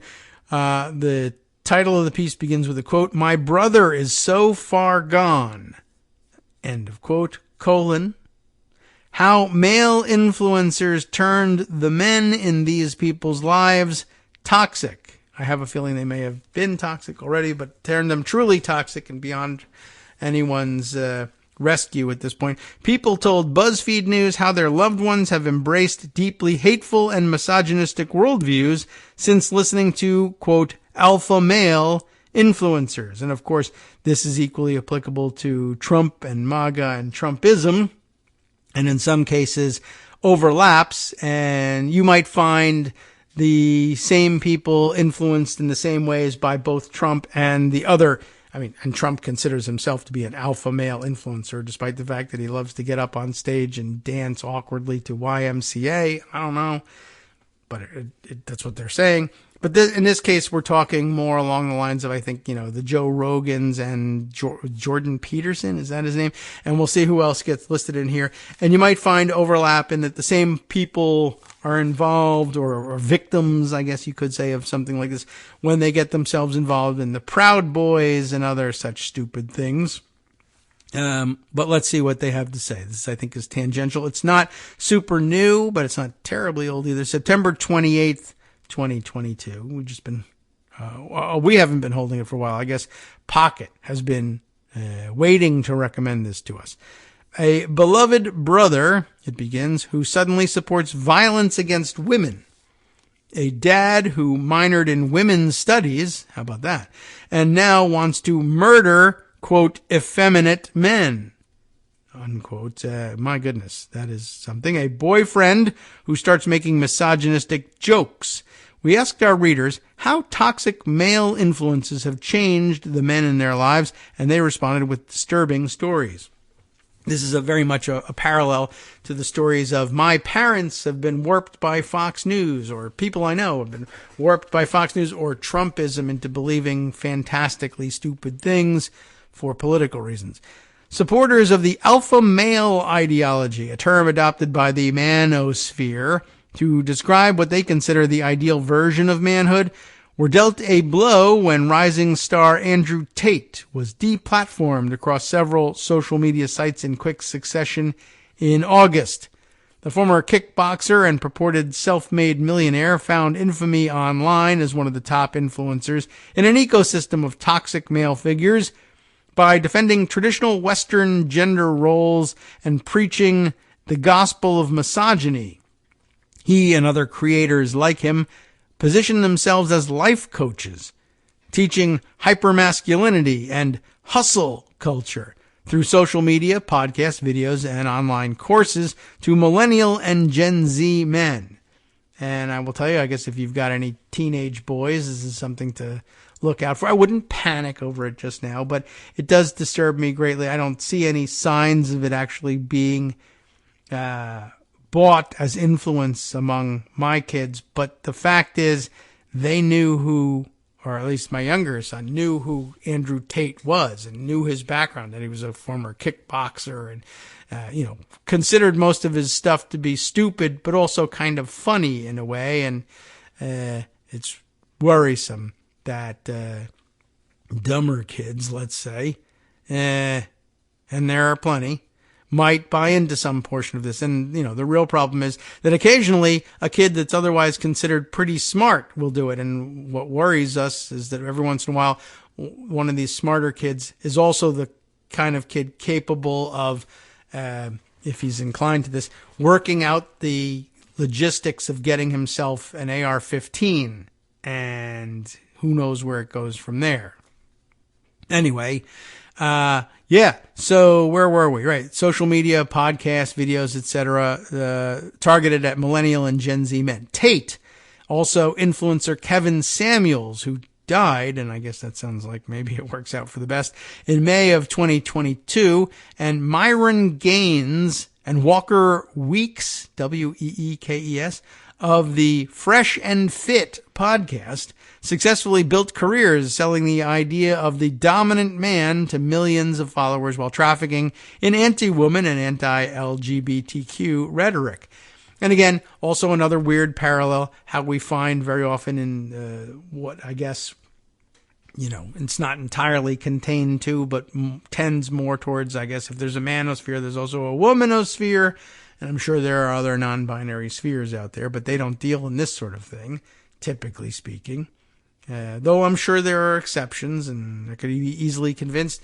But using the leverage of fitness and wellness, oddly enough, to inject Trumpism or close relatives of Trumpism into the mindset of their followers. Fresh and Fit podcast. These figures are seen as compelling to their followers because they are perceived as anti-mainstream, said Dr. Lisa Segura, author of The Incel Rebellion, and you can see why things tie in after all that. It does ring bells, right? Incel. The Incel Rebellion, the rise of the manosphere and the virtual war against women. And this person also a professor who studies the crossover between gender and cyber crime. And that might not have occurred to you as a crossover point, but I mean, given some of the swatting tactics and other doxing tactics, and just generally trollish behavior that becomes real world bad behavior of various kinds, makes it a sensible avenue to explore. It's happening all over the place. We'll take our break. Hi, it's me, David Waldman, the same guy who was just talking to you a second ago. Our Patreon subscription drive is still going strong, with over 175 monthly donors who help keep us on the air. If we've helped keep you going during the pandemic, why not return the favor and help us keep going so we can all be together for the next disaster? Patreon.com, Patreon.com, makes it easy to make secure, recurring monthly contributions to support our show. Patreon.com/KagroX gets you straight to our donation page. Maybe you'd like to thank us for keeping you sane during the Trump era. Maybe you're looking forward to in-depth explanations of what's going on in the Biden administration. Whatever it is that keeps you listening, we need your help to keep bringing it to you. And hey, if you happen to prefer using PayPal or even the Square Cash app, we're up and running with those options too. Thanks again, everyone, for all your support. We literally could not do this without you. They're so good. There. Yes. All right, welcome back to the Kagro in the Morning Show here on Netroots Radio. Joan McCarter is standing by. She's got one more post to put up before she's ready to join us, and so all the just the technical aspects of it happening here before it gets posted. And then I thought I would review something else that caught my eye in the diaries, and because the readers of Daily Kos are just too smart and detail-oriented, I wasn't able to get the gist of it all in 30 seconds, so I'm sure, I'll review it off the air. We'll see whether it's something that we want to bring up in discussion later on in the week. I'm sure it will, although many of you are probably reading it right now. I haven't even told you what it is, but I won't, because I don't know whether it's worth doing yet, because it's too complex and deep to be reviewed in 30 seconds.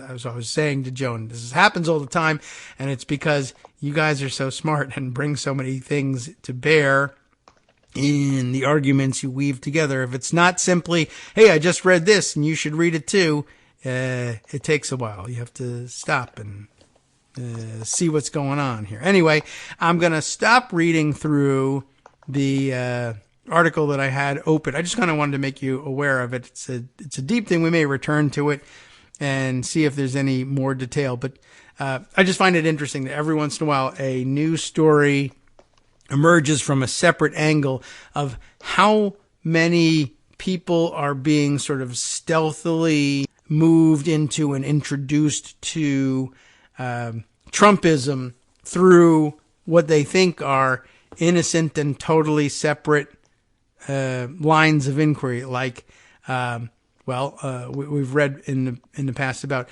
young men and their gaming, their online gaming, and the way they communicate during those games, and then it being sort of turned into a channel to introduce them into Trumpism. And this is one of the intermediate stops along the way. The sort of, hey, while you're wasting your time, playing this video game online instead of taking care of whatever it is you're supposed to be taking care of in your life, wouldn't it be interesting if we also told you why you're not getting any dates at the same time? And the reason isn't this video game that's occupying your entire life and is the reason you're not leaving the house and meeting anybody. The real reason is that feminism is ruining everything. And don't you feel like that's the truth? And wouldn't you like to be able to play this game and know the truth about feminism and be able to convince any woman you want to go out with you by telling them how horrible they are?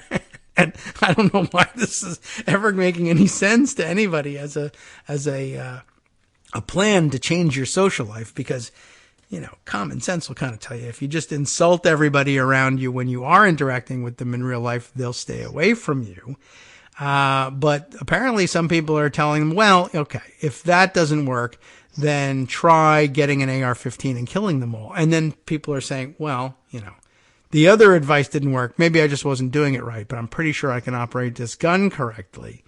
And as opposed to saying, wait, no, that also is bad advice. I should stop listening to that. It's a little scary, but the whole incel thing out there that seems to keep rearing its head every time we have a spectacular mass shooting. And that's a different category of mass shooting. Regular mass shootings we have all the time. We don't care about those, apparently. Seems we don't care a great deal about the spectacular ones either. It's just between this and Fox News made my parents into maniacs and people being interviewed on the street swearing that they totally believe that people are giving away fentanyl for Halloween candy. And I don't even know how that's supposed to work because I thought if you touched fentanyl, you died. I don't really believe that, but that's what they keep telling us. And I'm not sure how fentanyl is being distributed at this point. And why not? Why is the whole world not littered in dead fentanyl bodies if any of this is true? And okay. But if they could discern that sort of logic, then they would see that Jordan Peterson is crazy. Andrew Tate is an idiot. We're not supposed to listen to them. Telling people that telling people that everything that's wrong with them isn't going to make them think that you're attractive, et cetera, et cetera. Okay, so lots of problems with all of that, but that's a lot of coffee, Joan. Slow down. I guess we could turn back to, you've probably published the story at this point, and maybe you could tell us which story it was. It's just one cup of coffee. Was it really that loud? I don't know. That went on for a while. Yeah, you got a good microphone. And, it's an appropriate noise. It's like, okay, we're all having a conversation here over coffee. And then it was like, all right, so this is like a, big gulp of coffee or whatever. No? Okay. Super big gulp. Okay. It didn't go on that long. I've heard. I want to be adequately caffeinated for our discussion. It's important. Yeah. Well, good. Okay. So now you are. And that was just the creamer, everybody. So, this is a big cup. I guess. I don't know. Sounds like a normal size cup. I've got my coffee. I've got my dog. Good. All right. Very good. So, how are you? I'm fine. Good. I'll drop the other ball now because I think everything is in place for your post. Maybe you could tell us what's coming up, or I could look anyway and refresh my view of your diaries, and that will tell me. It's just the latest escalation in the Civil War between McConnell and Trump. This was kind of fun. Okay. Trump attacking McConnell. Sure. For instead of funding Blake Masters in Arizona, the candidate that Trump and Peter Thiel dumped on McConnell. Okay. In the primary. Yeah. And have now refused to fund. Trump's mad that McConnell is not spending money on Masters, but instead is spending money on Lisa Murkowski's reelection campaign because Murkowski is running against, in the ranked choice balloting, another Republican, a Trump Republican. So, yeah, that'll make a difference. He's not Trump. Yeah, I guess not. Lost in this is the Alaska Republican who's not Murkowski, who Trump picked, who is just a bizarre situation. Trump invokes her to yell at McConnell for not giving money to Masters in Arizona. Huh. I mean, gee, thanks for all the help here in Alaska, Don. I guess. Donald. Weird. So, anyway. That is an odd situation. But what's fun is that at the same time the Washington Post just published their investigation or analysis of Trump's PAC's money, the bulk of which is going to pay for Trump lawyers instead of candidates. Oh, yes. Okay. Well, he does need a lot of lawyers, and his lawyers need lawyers, but they, I guess, have to pay for themselves. Well, the problem is, the one lawyer and I can't remember his name even though I just wrote it, let's see. demanded that he be paid up front, which is pretty smart. Yes, that's a sign of a good lawyer, and a sign that they're not going to work together for very long for a number of reasons. The lawyer will realize, oh my God, I'm going to go to jail if I do this case. And Trump will realize I'm paying this guy. So that's got to be bad. Is this the one down in Florida Yeah. Yeah, I remember who you're talking about. And now I'm blanking on the guy's name too. But yeah, he's the one that came in late, was previously the Solicitor General, I think, in Florida, a DeSantis guy. Yeah. The one competent guy that he got in all of this, he got paid ahead of time. And I guess Trump's looking for a way out of that one. All right. Of course he is. Sure.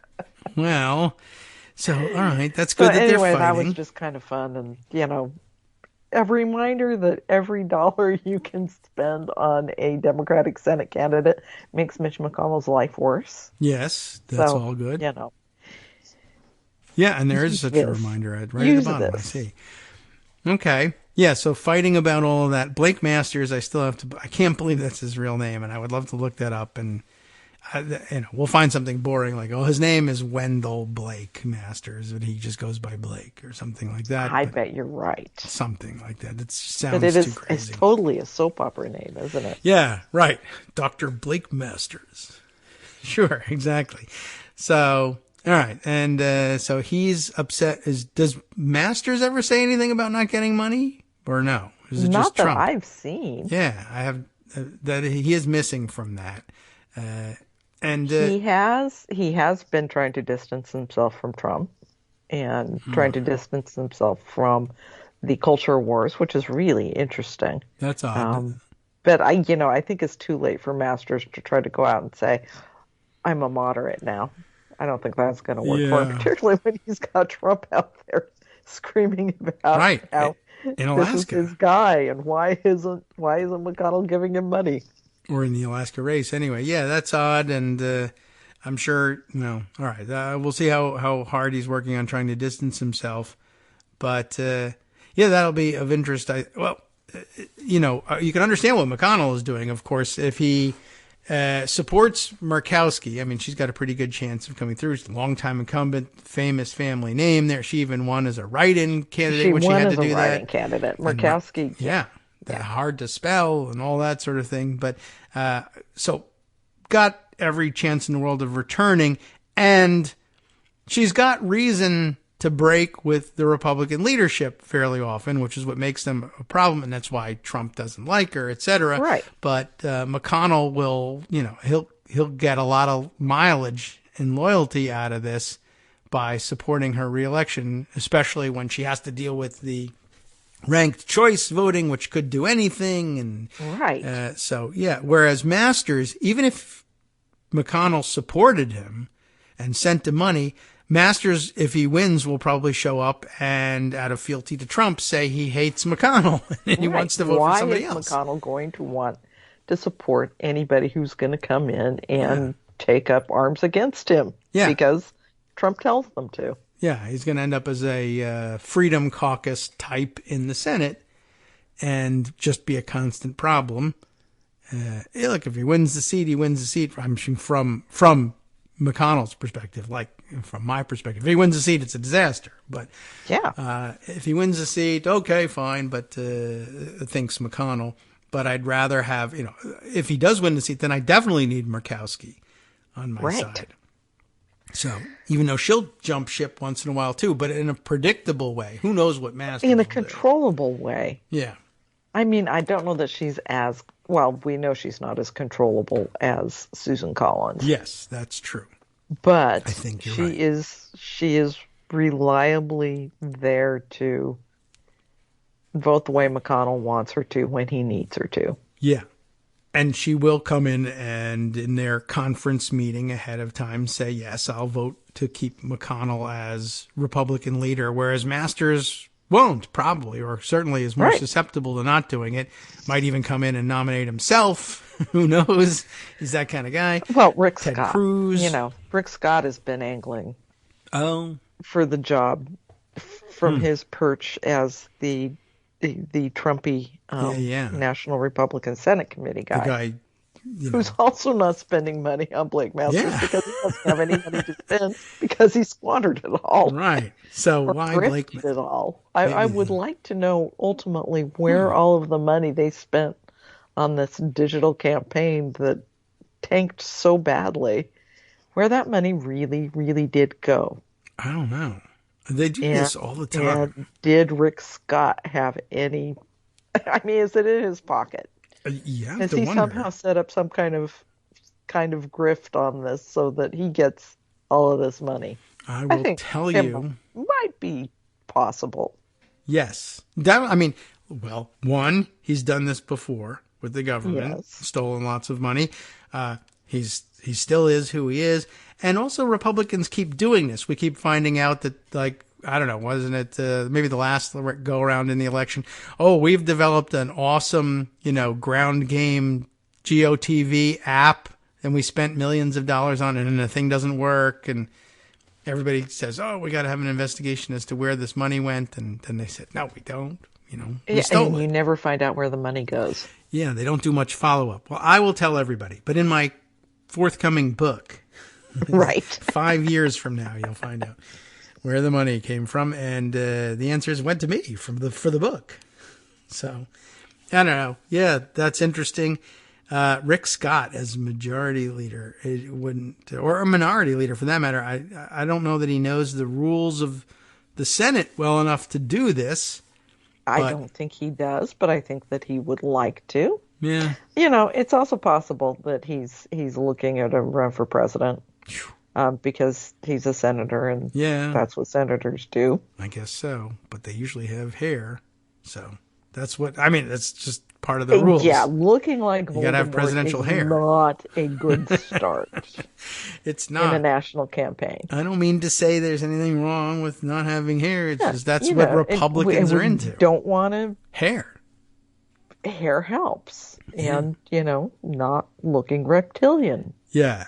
You might be able to get away with it elsewhere, but okay. At any rate, so he appears to be blowing it on the money front. Trump, of course, is stealing everything he can and paying for his own lawyers with the Republicans' money.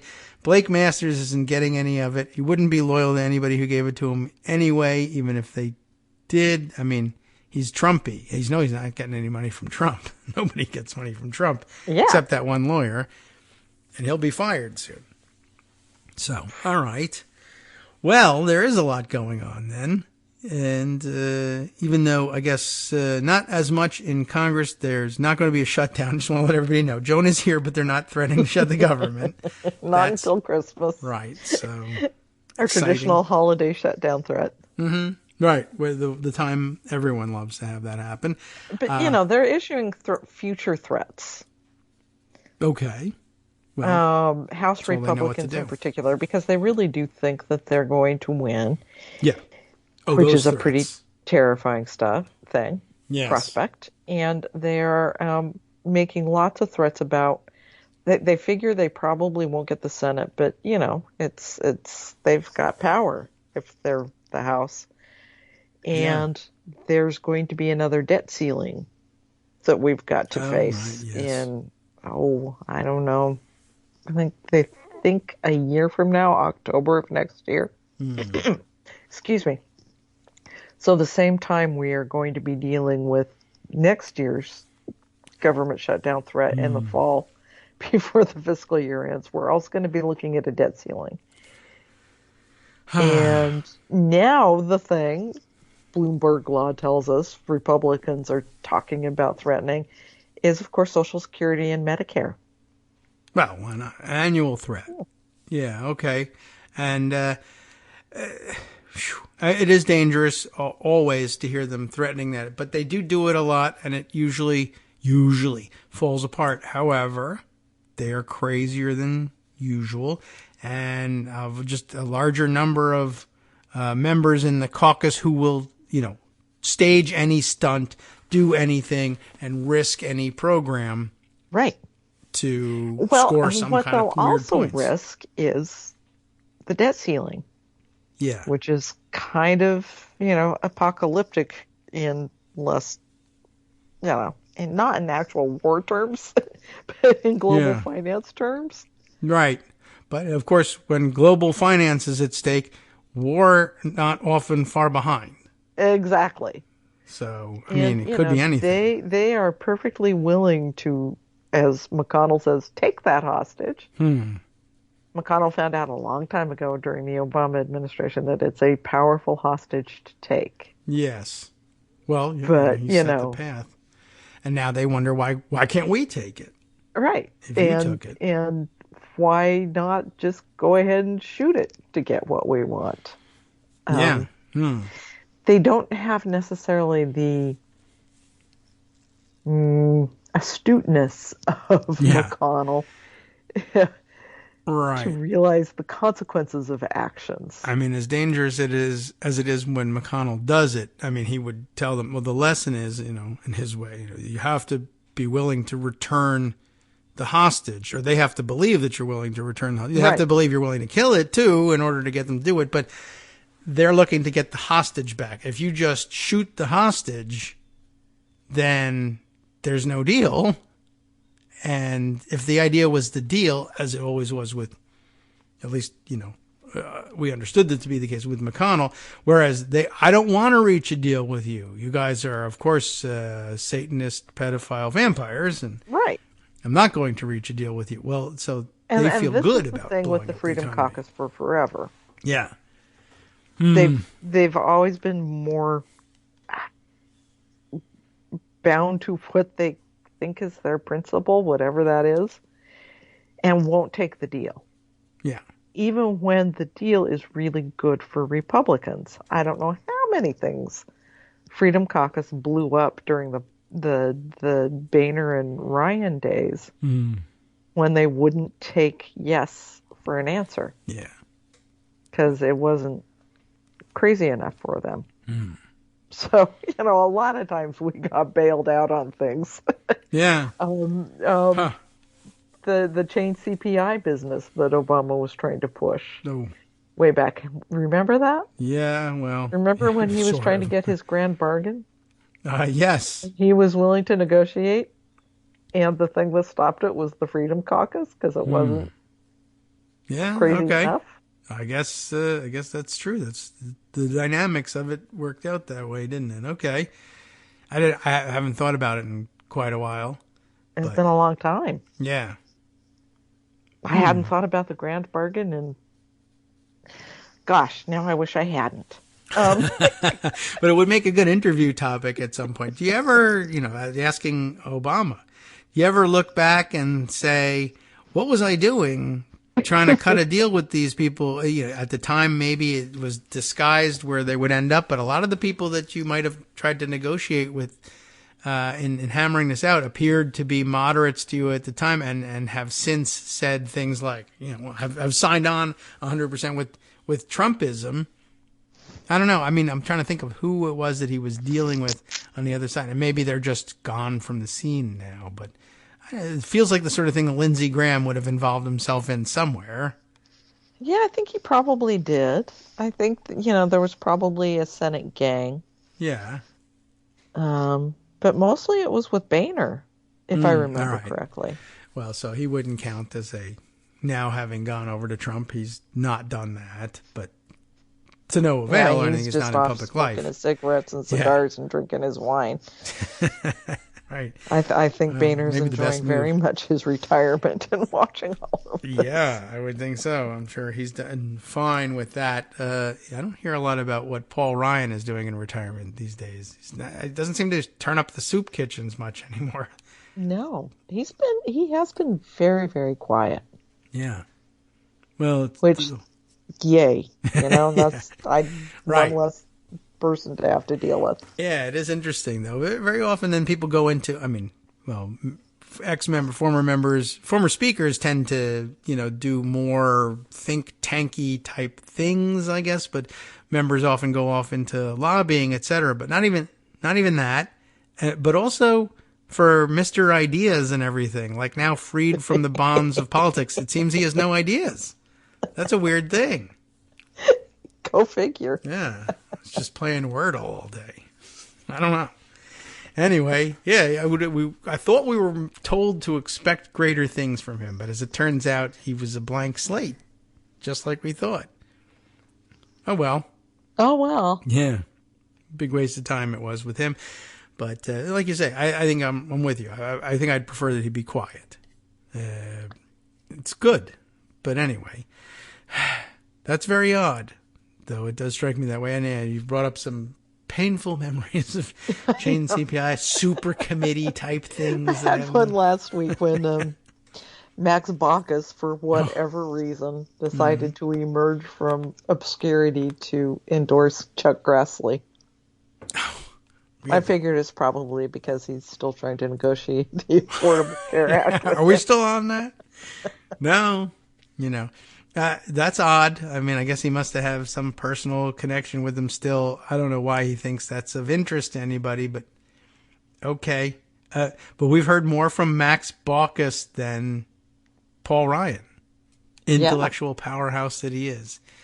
He must be training for a marathon. I do have some PTSD from the whole healthcare negotiation process. Right. How many months was it that Baucus was bringing Grassley along to get Republican votes for the plan? Months and months and months. Probably a full year. Waiting for Baucus. Yeah. To get Grassley, to get him his Republican votes. Well, that process I remember pretty well. But yeah, I don't know. Back then it was still fashionable to say that we could work with the other side. And look how that turned out. Yeah. So here we are, and I guess we'll see what the other side has to say. If they manage to wrest away control of one house or another, or and take the entirety of the world economy hostage on a lark, I guess, because I don't know if they even have things to demand in exchange. The things they have to demand in exchange are Social Security and Medicare eligibility changes. Really? Okay. Probably raising the retirement age and means testing. That's what I would imagine those things are, and putting work requirements on everything else. Yeah, they're doing great with the work requirements that they've tried on everything else. Okay. But I guess that's it. That's the most policy-oriented thing I guess I could think of as well. I don't know what else they would do unless... Tax cuts. Yeah. Although you would think that they would be able to... Well, in days past, they've done that, without having to take hostages, because there were plenty of Democrats who would say, sounds like it might be popular. I'll do that too. I don't know why, but yeah, I mean, other than that, I guess on top of all that, they still have the threats but they don't need and won't get, I assume, under any circumstances, Democratic votes for launching, Benghazi 2 and the Hunter Biden investigations, which is what they really, really have planned. Yeah, they're definitely going to do that. Tax cuts and investigations and impeachments. Yeah. But not as part of it, I don't think. It's even envisioned as part of a deal or anything. Well, you'll never vote for that. That's going to be what they're doing with the rest of their time. Yeah, just sheer force of numbers. They'll try and push that through. But in the meantime, they'll be looking to see if they can leverage Democratic votes, you think, for means testing and other various means of undermining Social Security, etc. That's going to be their demand on debt ceiling. I mean, they are already looking ahead, which... Yeah. More credit to them, smart enough to think about hostage taking and the debt ceiling, and that being the really big hostage. They're plotting. Yeah.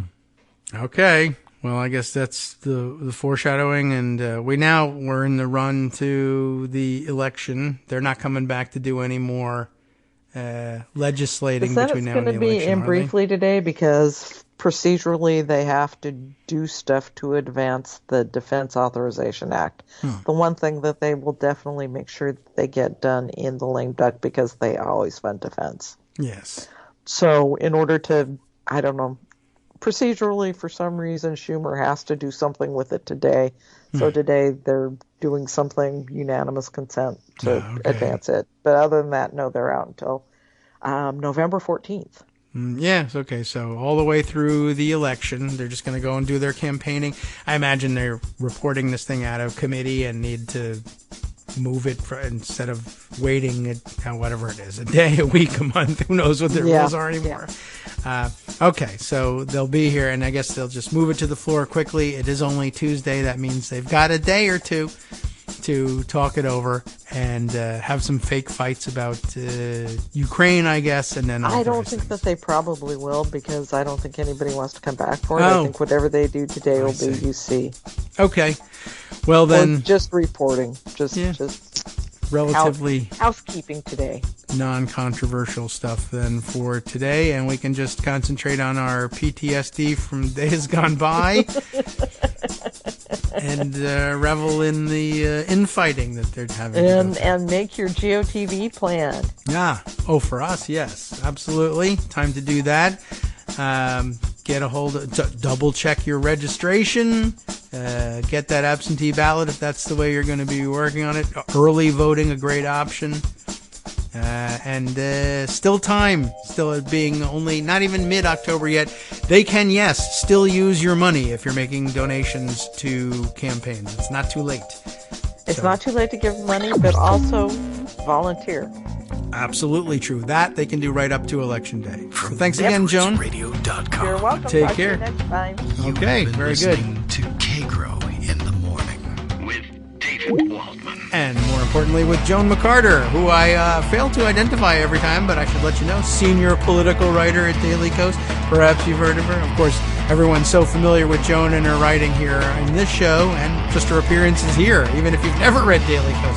So I don't feel like I need to introduce her. Justice Putnam, who needs no introduction, is next.